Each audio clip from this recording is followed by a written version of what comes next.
ஒரு 2-3 பூச்செடி வாங்கிட்டு வந்து வீட்டில் வைக்கலாம். அதுக்கு தண்ணி ஊற்றி அது கூட பேசலாம், தவறேதும் இல்லை. இன்னைக்கு ஒரு வேலைக்கா போறேன், இந்த காரியம் எனக்கு பலிக்க வேண்டும் அப்படின்னு சொல்லிட்டு. அது எந்தெந்த மாதிரி செடிகள் என்றால் அடுக்கு மல்லி, குண்டு மல்லி. இந்த அடுக்கு மல்லி, குண்டு மல்லி வீட்டில் இருக்கும் பொழுது மகாலட்சுமி கடாட்சம் கூடுகிறது.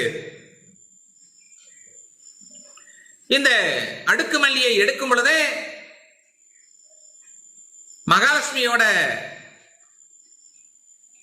ஒரு சில ஸ்லோகன்கள், ரொம்ப சிம்பிளா இருக்க ஸ்லோகன் சொல்லிட்டு, ஒண்ணுமே தெரியலன்னா பரவாயில்ல, மகாலட்சுமியே நமக, மகாலட்சுமியே நமக அப்படின்னு சொல்லிட்டு இந்த அடுக்கு மல்லி பூவை, குண்டு மல்லி பூவை நம்ம பறிக்கப்பட்டு அது இறைவனுக்கு சாற்றப்பட்டால் வீட்டில் மகாலட்சுமி கடாட்சம் கண்டிப்பாக உண்டு. இன்னொரு பூ என்னன்னு கேட்டா வெச்சிப்பூ.